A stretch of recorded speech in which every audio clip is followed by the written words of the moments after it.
Hi guys, welcome to Northwest Connection. This episode we're sitting down with The Grey, a band that knows how to build moods with big soundscapes and slow burns and moments that hit you right in the chest. We're talking about how they got started, what inspires their music, what goes into crafting those epic tracks. Let's get into it. Hi guys, welcome to Northwest Connection. My name's Charles.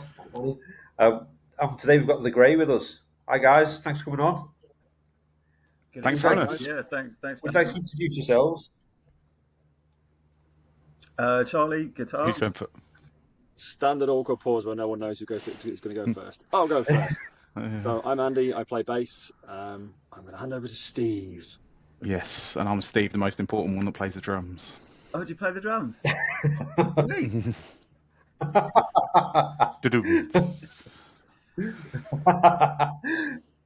How did you guys come to be The Grey? Well, I think Steve's probably the one to answer this one. Okay, well, so I guess it depends. Do you mean in terms of how we started as a band or where we got the name from, I guess? So there's a question back at you. Well, we'll go for how did you start as a band? Yeah, cool. That's what I assumed you meant. So me and Charlie played together donkeys years ago in a band. I don't know, probably it must be getting on for about 15 years ago, Charlie.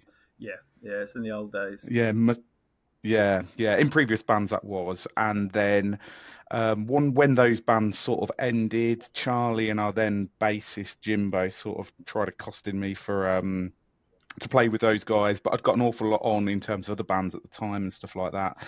And it took a couple of years before we sort of started meeting up together, and then it sort of developed into a band from that situation. And then probably, well, almost 5 years ago, I should think now, that our original bassist Jimbo wanted to sort of settle down and have a family, and unfortunately the band had to take a back seat to that sort of thing. So it was at that point that we got in contact with Andy, who we played with in previous band as well, or we'd played with one of his previous bands, should I say. Got in contact with Andy. It was a sort of first name that we had, and sort of the rest is history. So we've been together in this iteration for probably about 5 years now. Basically, what happened was their previous bass player grew up and decided to have like a proper grown-up adult life. And so they thought, right, what do we need? We need the worst case of Arrested Development we can find. Andy. Yeah, I'd use growing up for Jimbo in the loosest terms as well. I'm not sure he actually has, to be fair. Yeah. And where did the name come from then? So you could do that one then, Charlie. Yeah, so the kind of backstory there was we had a few names, and it's trying to find something that actually fits and sounds right, but also is a good representation of the music. So I think when you're you've got the music and you've got the vibe, I think the name kind of then falls into that category. So what Steve was referring to though is I'd originally asked my daughter about band names, and she had said, "Oh, how about The Great?" Which we thought might be a little bit too over the top. So then it kind of morphed from that to the Grey. But yeah, it's more of a representation of the music. Really, it's that light and dark, and yeah, definitely seemed to be a natural fit for the music. Yeah, nice. And where are you guys based? So we've got a headquarters in Ely. So the band was birthed in Cambridge, and our digs are in Ely. So we've got everything kind of set up there, like our own studio space. But we're a bit more spread out now. So I'm still on the outskirts of Cambridge. Andy's Coventry, and then Steve-O has recently relocated back to Peterborough again. So we're kind of spread out, but our home is Cambridge originally. So how does that work in a writing process for you guys then, being so spread out?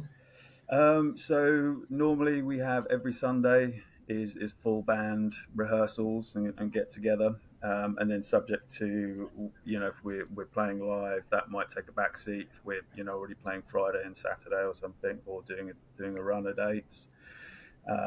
But Steve and I will often be there, on a good week 3 times a week. and we'll just just write, and it's a pleasure to make the music and to jam. So Just jam out ideas. yeah, and I mean it's like a lot of the stuff off the album. Like we've to listen back to old demos. There's it might be like a minute in one of the songs, but that originally started as like a 15-minute piece of music, and Yeah. then we just kind of Yeah, whittle we it know that, away. don't we? Yeah, but then so then we have ideas, and we just try and maximize the time that we have together. But I mean, if we're not rehearsing, we're normally playing live. We're very lucky to be nice and busy, so I think that helps as well. Cool. And can you give us your musical backgrounds, how you all got into playing the instruments you do? I'll let We'll you start with go Andy. for- Yeah. So I started off way back in the day. Been playing music on and off for about 20 odd years in various different bands, but I started off, I didn't pick up a bass till I was 25, 26, I think. I picked it up quite late. Was doing all the things that you do when you want to be a musician, but you never actually learned how to play. So I did radio shows. I was DJing club nights. I was promoting bands. I was writing for magazines. I was doing all of the things except actually the thing I apparently wanted to do, which was play in a band. And I've played in a bunch of hardcore bands, and have come through other bands after that. So I've done some stints in quite a few bands actually.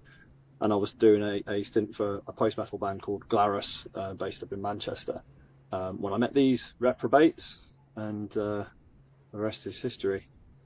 But yeah, I've been playing on and off in various different bands, from hardcore through to sludge, through to post-metal, through to the odd little bit of post-rock here and there.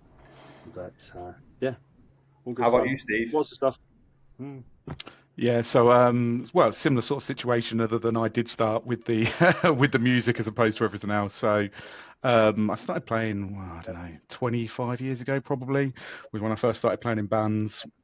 When I was sort of 15 or whatever, and have just been doing it ever since. So have been in numerous different bands over the years, all different sort of styles of music, ranging from metal and hardcore to punk to covers, all that sort of good stuff. And have just been playing in bands. I think it becomes part of your identity, I think, and I don't necessarily mean this in a particularly bad way or anything like that, or a sad way, but like it just becomes part of you, and I don't imagine I would ever not play the drums. It's just standard. It's just who I am, part of me, as much as going walking or anything else like that is. So A lifer. yeah, pretty much. Yeah, unfortunately. Yeah. I've described it, yeah. Yeah. I've been thinking about that myself of late, because it's I'm staring down the barrel of 50 now, right? And it's like, how much longer do I have left to play, right? And I've come to the conclusion that pretty much until the wheels fall off, I'm going to keep going with this. So. How about you, Charlie?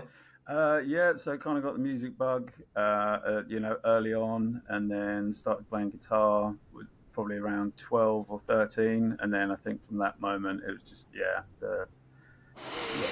an addiction, like music, guitar bands, and just kind of like the other boys, grew up playing in various different musical styles and different bands, but yeah, love it, and it's the best. It's the best. Was there a particular band that made it click for you? Think, right, this is what I want to do. Did you all have a particular Yeah, band? I'd definitely say Alice in Chains. I think with the first band where because I think I got Dirt after Facelift, but had them kind of both around the same time, so I just kind of wear those out on cassette. But yeah, early '90s, there was so much cool stuff coming out. You had Rage Against the Machine and the whole kind of grunge thing, and then like the new metal kind of stuff. So there's lots to choose from and lots of inspiration. Yeah, similar. How about you guys? Did you have similar? A formative influence for me was Therapy. Trouble Gun was the first album that genuinely blew my socks off. Then Fear Factory's Demanufacture made me think about music in a different way. Then I started listening to hardcore. Strife, changed my brain chemistry again with In This Defiance. The first thing that when I knew I'd got the bug for playing music, I think my first band I really enjoyed, and it was good fun, Probably the first big gig I played was with a band. Well, I was playing for a band called Finish Him in Coventry, and we played Coventry's like biggest venue, and it was a packed out crowd, and it was a headline show there, so they were there to see us, and there were people crowd surfing and doing human pyramids and all sorts of malarkey, and it was great fun, and we had a brilliant time. And at that point, it's like, yep, no, this is it. This is me now. This is who I am. This is the thing that I do, and I don't think I've ever stopped sort of chasing that now, and you know, I've had brilliant times off the back of it. Every band I've been in, I've just that live thing. It's always been that little itch in the back of my head that I've been chasing. And, yeah, fortunately, as Charlie says, we're busy. People book us, and we get to go places up and down the country, and every now and then they let us into Europe, and we get to go play shows, and I get to scratch that itch. It's I do it every day. If I was given a chance. Yeah. How about you, Steve? Was there a particular musician that got or band that got you into it? I don't know about a particular musician, but it was definitely that sort of the punk and hardcore sort of scene that got me into music and got me wanting to play drums and playing bands. In the sort of late 90s, getting into like skateboarding, and even though I never skateboarded, but all my friends did, sort of got into the music. And more of my thing was the music sort of thing. So, going to the bands, going to the gigs, and that whole ethos was how I sort of started, and that sort of slowly developed over time from sort of the punk and hardcore into, the heavier side of things, and then the lighter side of things and the more melodic side of things is what I'm doing at the moment. So I think it was, probably more the like I say, the ethos and that sort of scene more than any one band in particular. Yeah. How would you describe your music to anyone who hasn't heard you before? The best thing in the whole world, and what are they waiting for?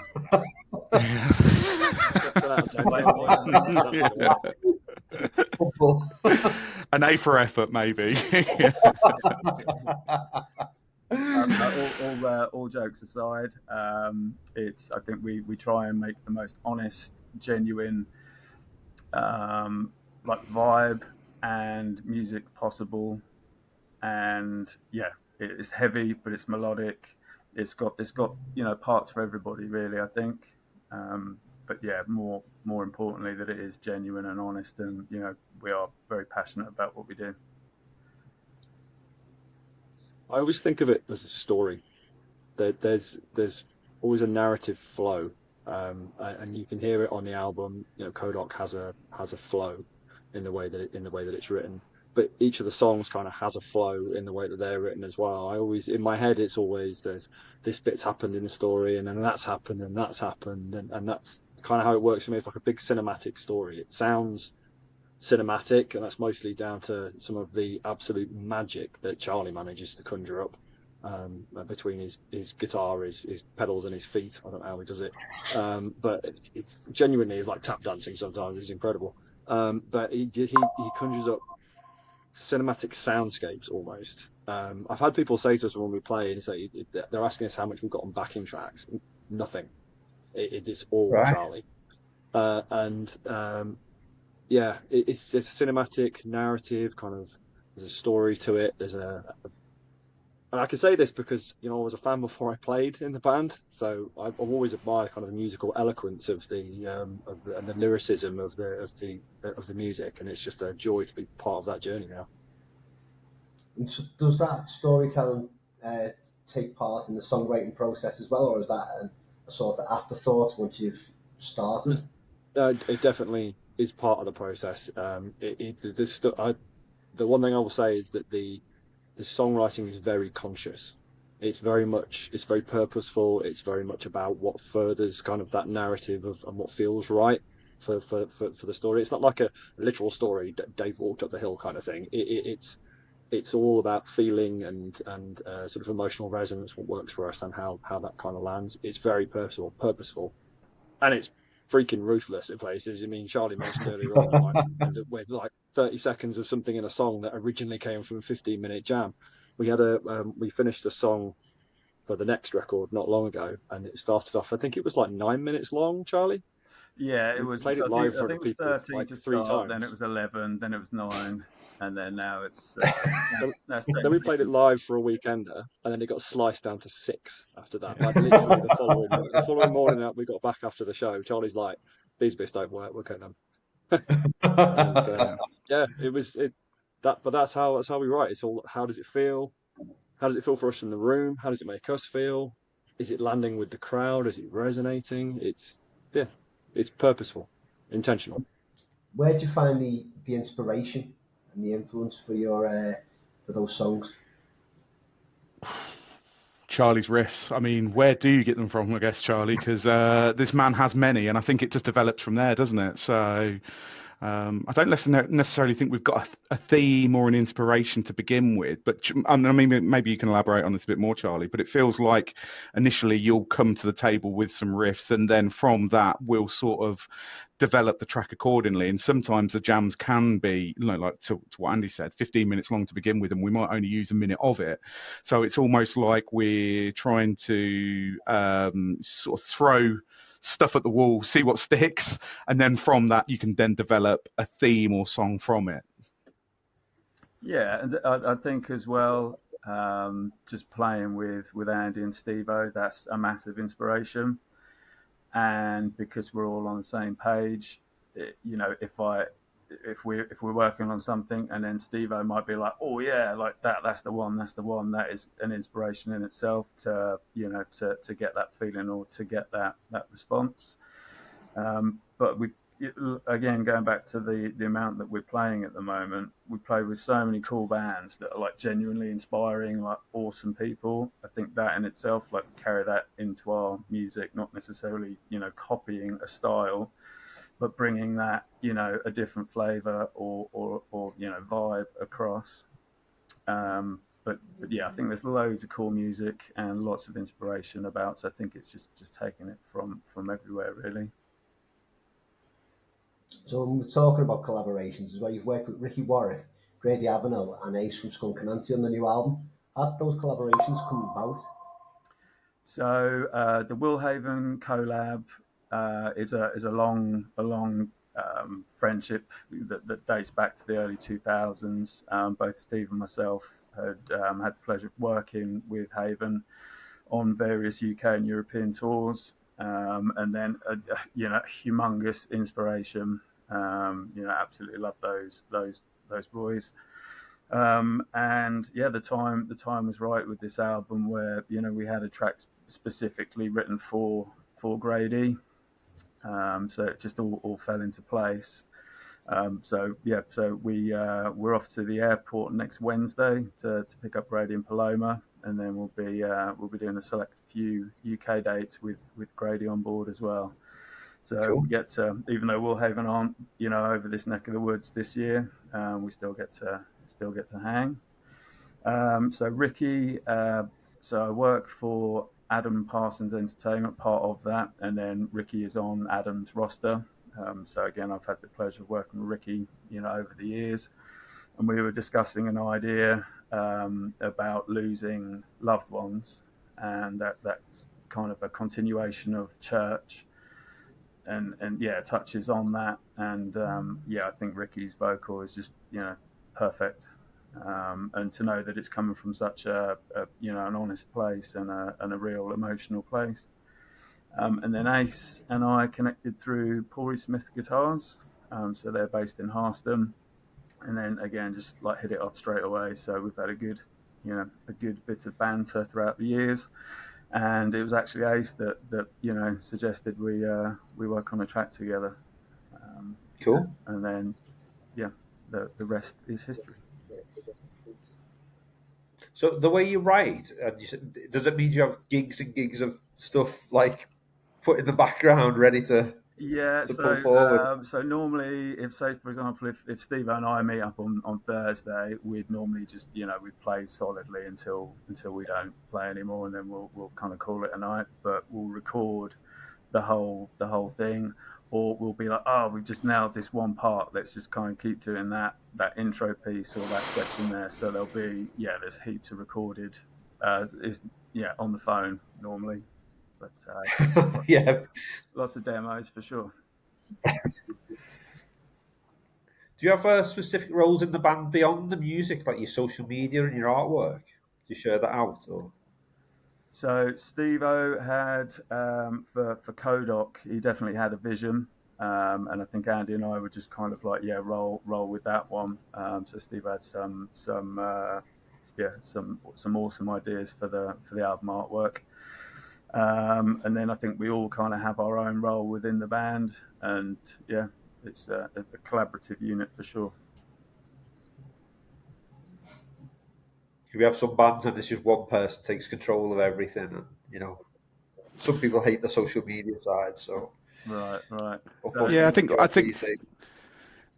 to give Charlie his credit, I think he organises a lot of the stuff. I think it wouldn't be fair for me and Andy to take half as much credit on the organisation of the band as Charlie. So, I'll quite happily say that it's Charlie that organises a lot of the stuff, and without him, I'm not sure we would be able to do exactly what we do. So, yeah, not saying that Charlie's the band dad, but he certainly puts a lot more of the legwork in than me and Andy when it comes to that sort of side of things.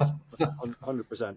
I get to support on the occasional booking of a show, but Charlie does 99% of that work. He's our social media guru as well.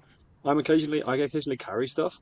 I'm like band road. I can carry stuff, except for Steve's stuff. He can carry his own. Yeah, nobody wants to carry the drums.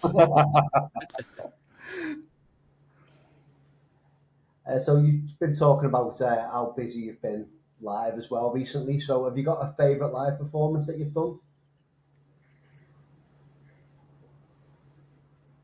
I'll answer that one, shall I? That's a really good question, because I think we've been really lucky recently to play to do Download, which was incredible. That's one of those that it's one to tick off the bucket list, isn't it, really? So that was fantastic. But for me, I think what we've got coming up is I'm looking forward to more, and that's being able to do Arctangent.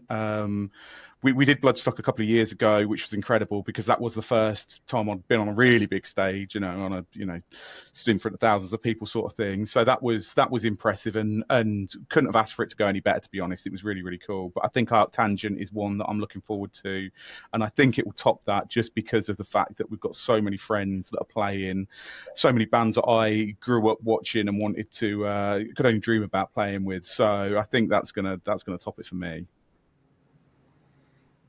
How about you guys? I definitely agree. That whole run of the around the Arctangent stuff is going to be brilliant. The shows with Grady, I'm massively excited about. I'm going to go the other direction though for favourite show.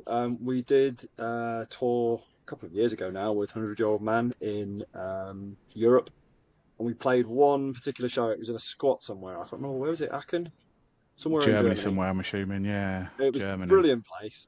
They hadn't done any kind of promo for the show at all. So like 5 people turned up, but both bands were like, we're gonna go out and we're gonna have it. Doesn't matter who's there. We're gonna go out and we're gonna play hard. We were on first, and we played an absolute blinder of a show.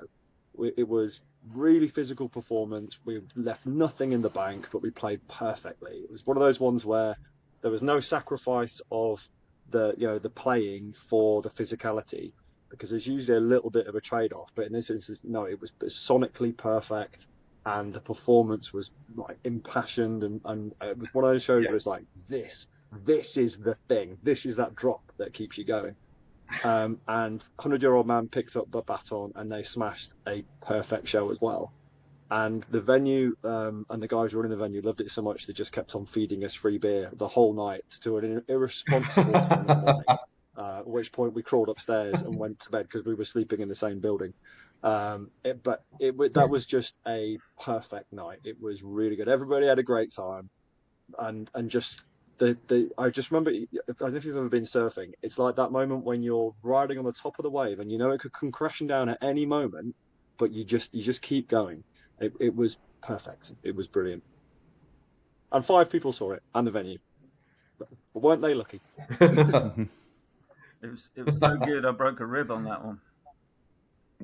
No comment. No way. To be fair, that was less to do with the playing and more to do with the alcohol, I think. Yeah. And how do you guys prepare for the live show? Do you have any rituals, pre-show rituals or A routines? lot of stretching, mostly stretching. Yeah, That like, ain't yeah, thing. like it's a lot of stretching. Yeah, you'd be surprised actually. I think certainly, we're at the age now we're all getting a bit, old for this sort of stuff. So we do go hard. We do try and put on a performance, and I have to sit and warm up for a long while. I've got a dodgy back, so I have to warm up, and Charlie's got dodgy feet and back, so he has to stretch and stuff. And Andy, he rocks out so hard, if he didn't stretch, he wouldn't be able to walk for 4 days afterwards. So it is a bit of the old backstage, sitting there doing jumping jacks and all that sort of stuff. So Yeah, I We think have a Very ritual on rock and stage. roll. getting We into have, we have a ritual on stage every time. Just before we start playing, Charlie bumps fists with both Steve and I, and that's that kind of moment for me when everything just resets and it's like it's time to play now. Like doesn't matter anything else that's going on. Click, switches off. Now I'm playing. Yeah, Awesome. yeah, man, and yeah, I think it's just getting in the headspace as well. Like obviously, physically is one thing, but just the just getting into that energy and that zone. Steve-O is always warming up. He's always practicing and making sure that he's at his peak, and that's a good way to be for sure. And is there a dream venue or festival you'd love to play? Obviously, nothing that you've got booked already. That we've not got books. I mean, I'd love to do. There's a couple really, mostly Europe or the US. I'd love to do Hellfest. Um, I'd really like to do Furnace Fest in the US, albeit I'm not sure where we're necessarily the right type of band. Or Post Festival in the US would be great as well. You, What about you Steve? guys? yeah, Roadburn. Roadburn's one of them that is definitely on the list. And that, yeah, playing Roadburn would be fantastic. So that'd be cool. Isn't there that weird like little festival that's in a Icelandic? Is it in a volcano or something like that? In an old volcano, that would be pretty cool. But That sounds cool. yeah. Yeah. Yeah, I think it's Iceland or something like that. But yeah, Roadburn, I think for me, and Hellfest as well, and any of the big European festivals, getting over to Europe's always fantastic. So any chance we get to play over there is really cool. But for me, Roadburn would be cool. Playing in the church and would be cool. Yeah, we were just chatting with somebody the other night when we played. They'd been and obviously seen Steve on Till and all these other amazing acts over in Europe, and it was just super inspiring. And that's something to really strive for, but not to mirror what Steve and Andy have said. But definitely 100%, crack on with Europe as much as we possibly can. But really looking forward to getting out to the States as well. So that's been a long while on the card. So we're thinking next year should be our US debut. All goes to plan. And do you find the We crowd's saw, different over? sorry, we saw our friends Sorry, in Dinner Celestial Birds play a festival called Cannes in China. That I've was seen pretty that cool. online. Yeah. That does look pretty cool. Apparently, I was talking to Andy about it the other day, and he said it was just the most surreal culture clash experience he's ever had. That I think would be brilliant.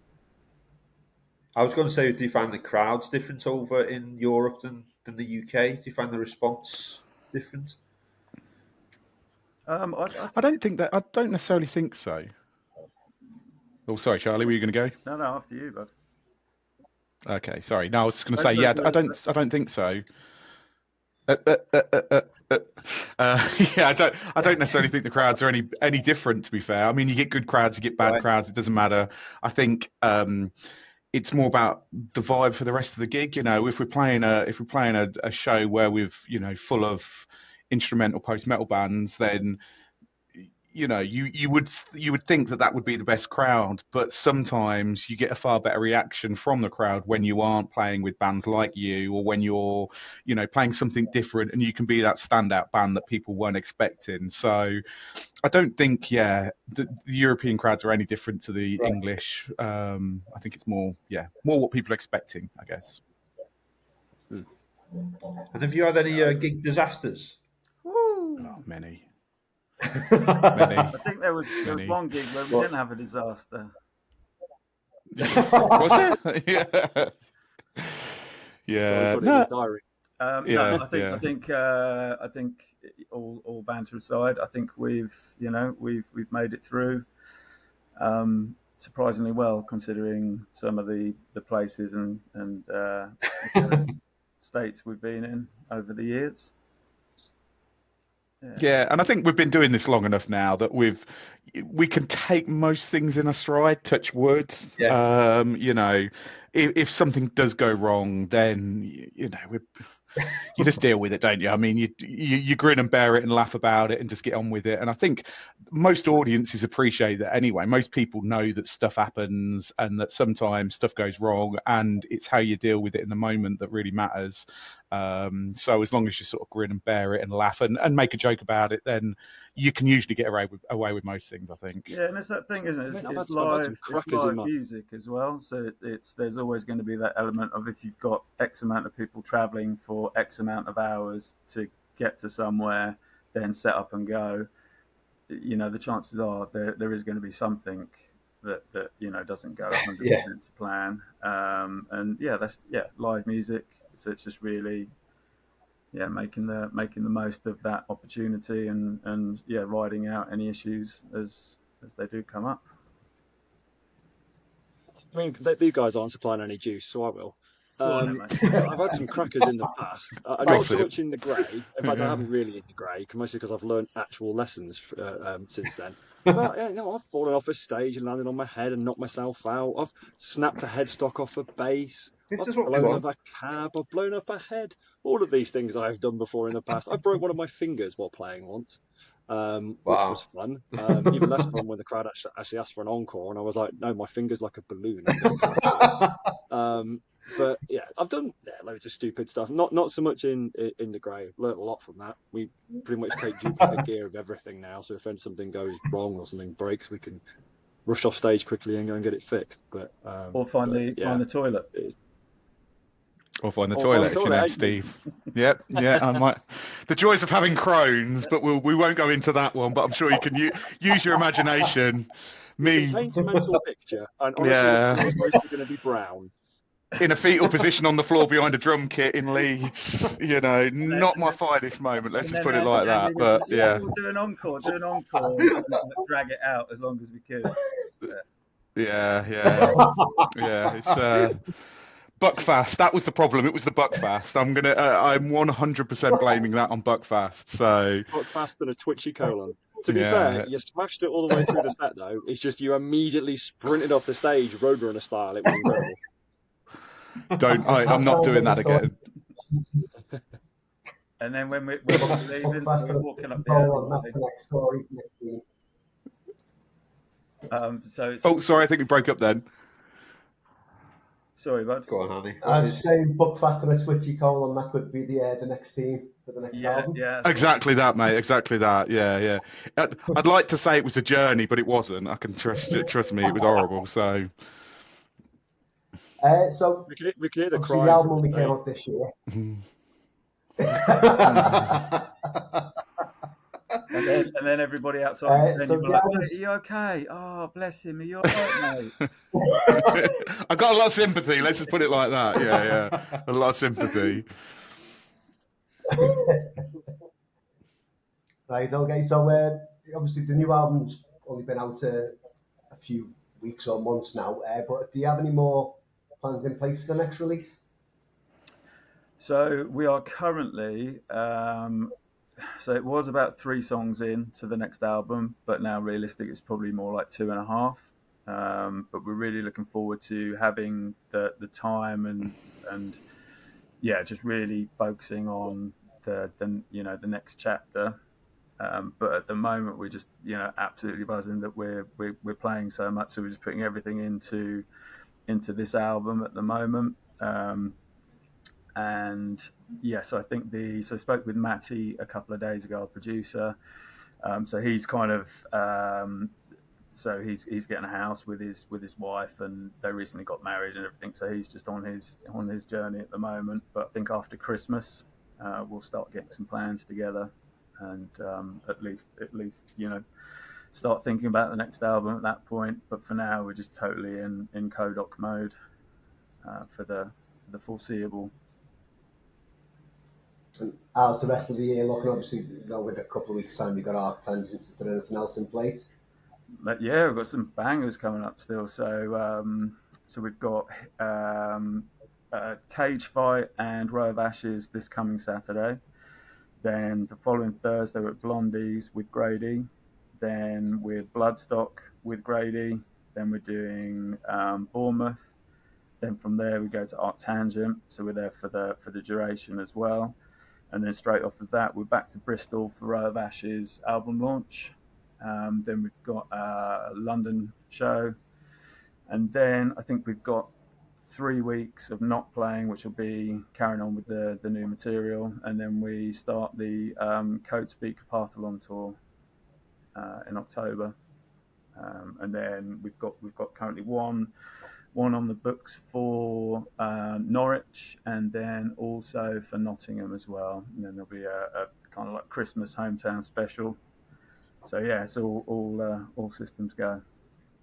Really packed schedule. Yeah, but it's all really cool stuff as well. Like all the bands that we're getting to play with, and yeah, the venues is like a real privilege, and we're very humbled and appreciative to be able to do it. Much like speaking to yourselves, like really appreciate it. No, we're really glad to have you on as well. From my point of view, anyway, I think the new album's fantastic. I've really been enjoying it since it come out. Awesome, thank you, man. We're going to move on to the fun questions now. So if you could only listen to one album for the rest of your life, what would it be? Dirt by Alice in Chains, I think. Straight in there. Right, okay. I don't know if you can see my background here. It's like your house, honey. One album for the rest of my life might be a challenge. I don't know. God, that's a hard question. I'm going to say And the Circus Left Town by Caius, but I reserve the right to change my mind on that in about 30 seconds. How about you, Steve? I don't know. So I'll tell you. I'll change that question slightly, so you're not getting that answer. But what I will give you is the first album that came into my head when you said that, and it's a random one. Yeah, it's my questions now. I'm the daddy. Yeah. So I mean, yeah.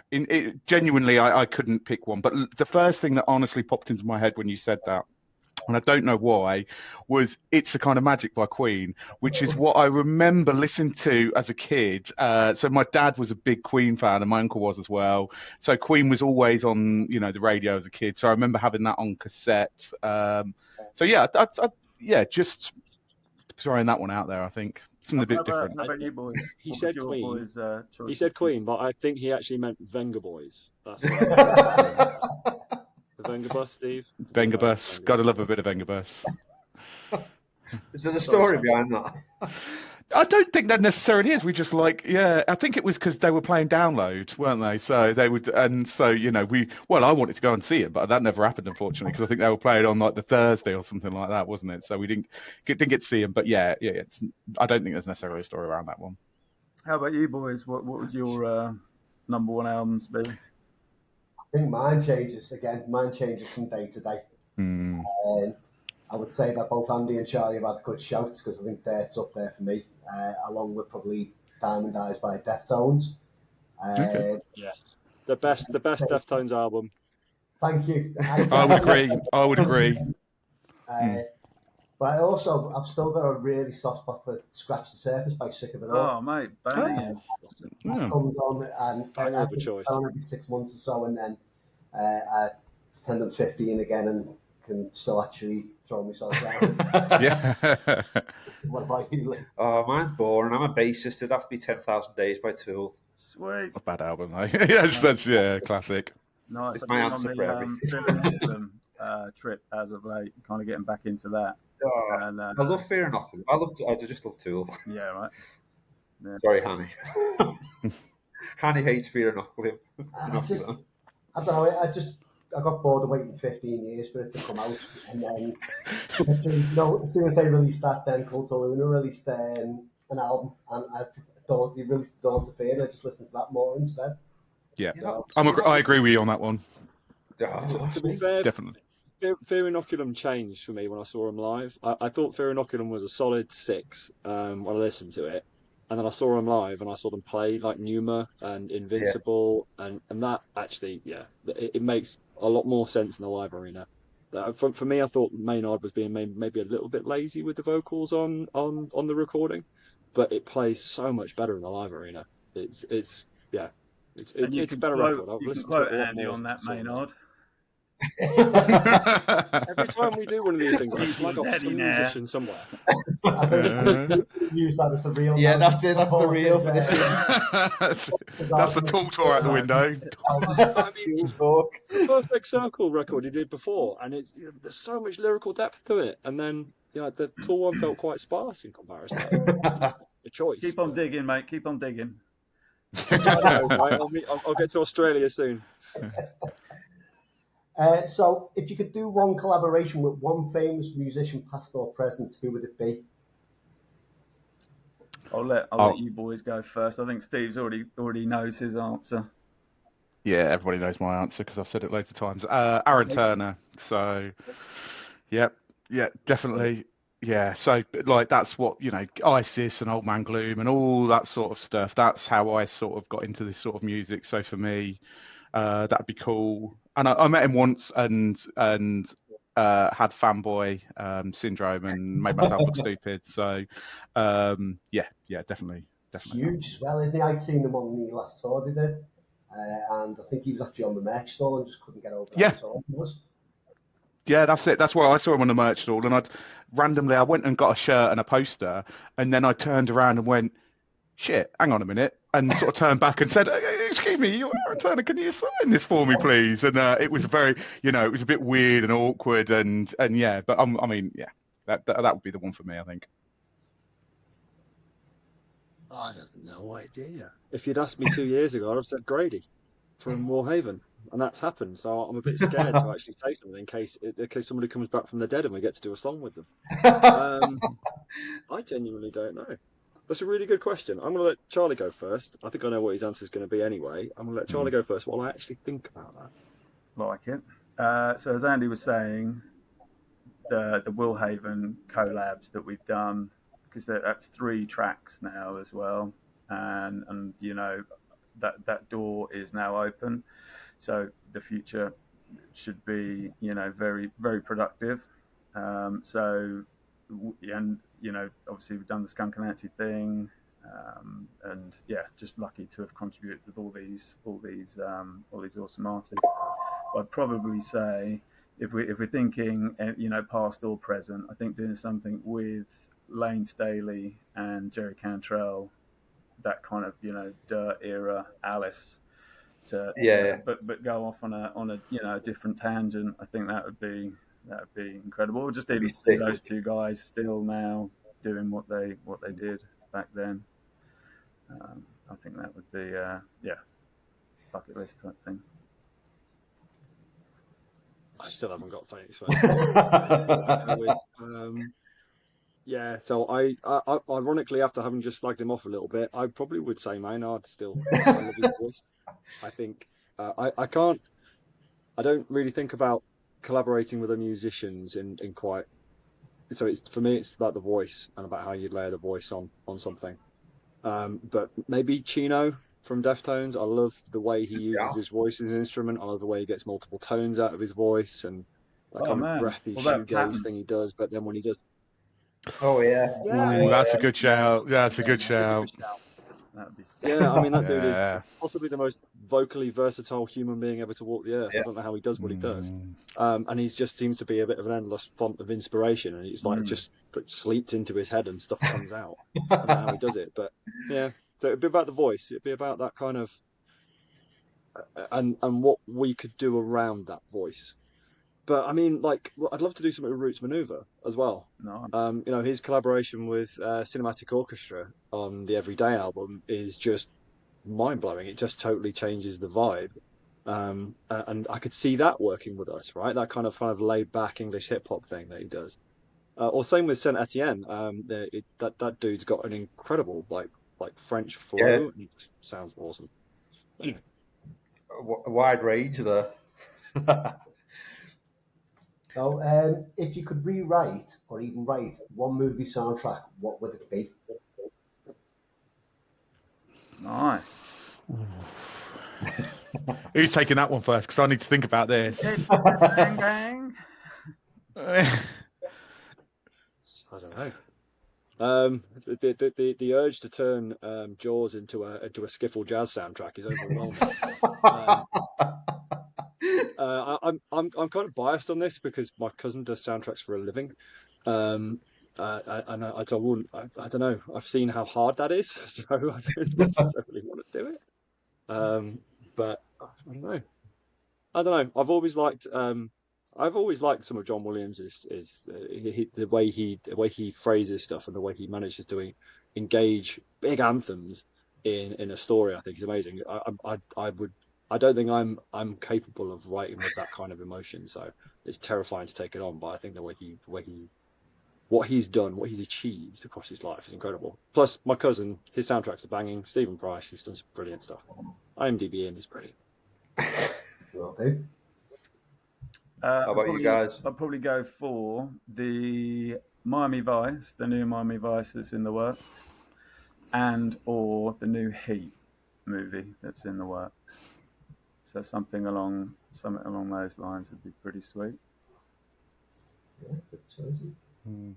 I was thinking something Tarantino-y. So whether it's like Pulp Fiction or Reservoir Dogs, whereby it's not necessarily scored. You know, it's not film scores in the sense it's pieces of music. It's actually songs that sort of curate the rest of the film. So something like that, because then I wouldn't have to write the music to it, but it would be, you know, cool songs that you could put in. Because that's, you know, when you see these Tarantino films, I just feel like he is just throwing in cool songs that he likes for the sake of it. And everybody likes doing that, I think, you know, whether it's the whole mixtape thing or whatever. It'd be cool to be able to, you know, represent and show people songs that you like based on the current vibe of the film itself. So Baby Driver was a good example of that. I loved how that was integrated into what was on the screen as well. So, Have you guys got a current song that's on repeat? I've currently got Will Haven and 100-Year-Old Man on repeat, just because so I can learn the songs 100%. yeah. So yeah. Same. yeah,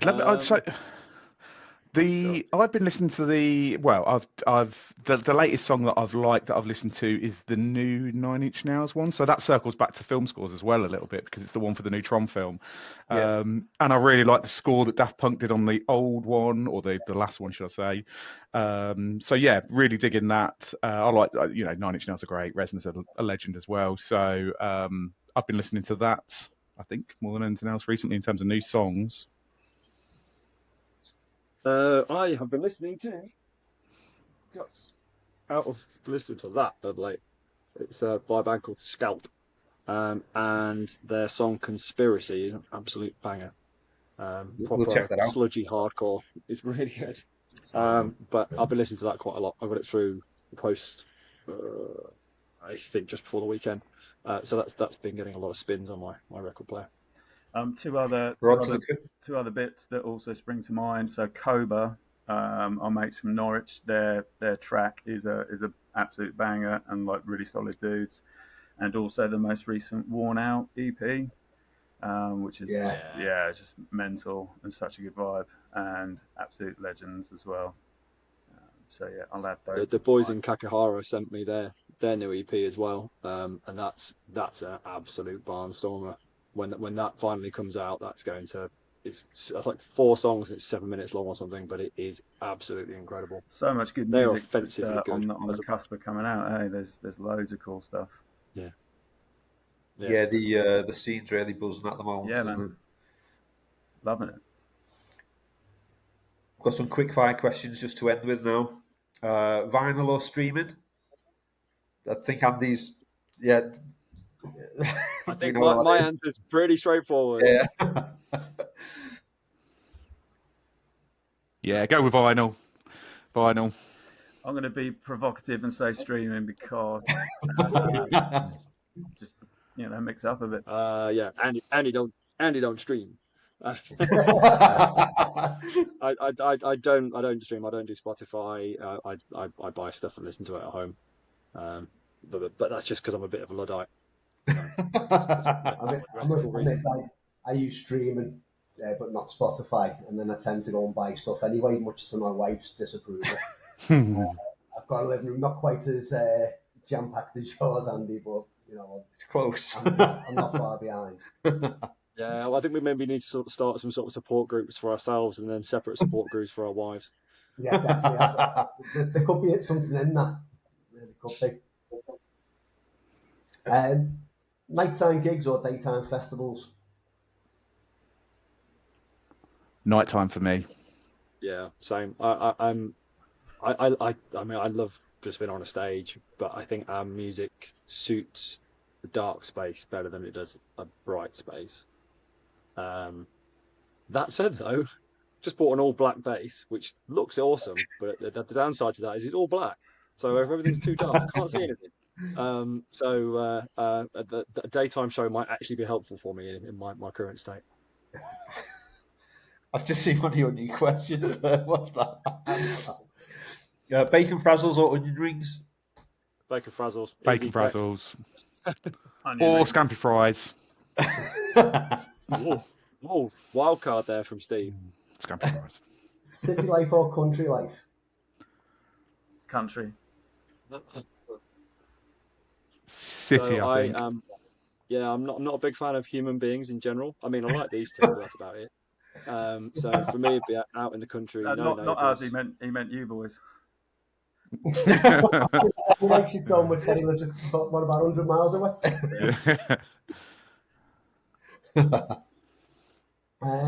Goat bleats in every chorus or sneezes for every snare?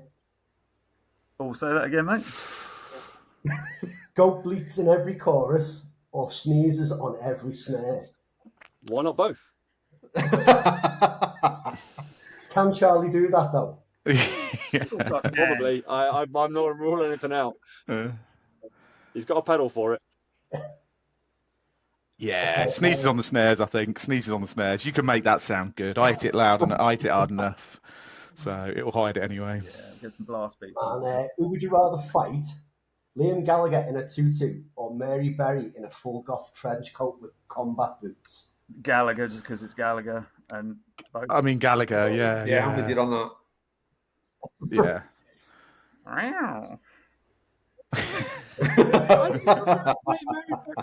I think she's properly motivated. She'd be fierce. I think. I think in a pair of combat boots as well, she'd take it on. I think she would. Yeah, let's be honest. It doesn't matter what the outcome is. You're not going to look good if you fight against Mary Berry. I mean, there's no good outcome, regardless of the outcome, is there? I mean, that's fair. And I have always secretly wanted to punch a Gallagher in the face as well. Exactly. So. Yeah. Well, thanks for coming on, guys. Absolute pleasure. Thanks for having us. So much for having us. Thank you. Thank you. And we'll see you at Tangent. Awesome. Sweet. What day are you boys getting there? I'm going to be there all weekend. Nice. Yeah. Nice. Okay. Well, we shall see you there. Sweet. We're there from Wednesday. And then Friday will be the end of tour, stroke Andy and Charlie birthday party. So, yeah, beers are on the cards. Happy days. Nice. See you there. Thanks for coming on, guys. Cheers. Thanks, Thank you very guys. much. Thanks, guys. Thank you so much. Bye.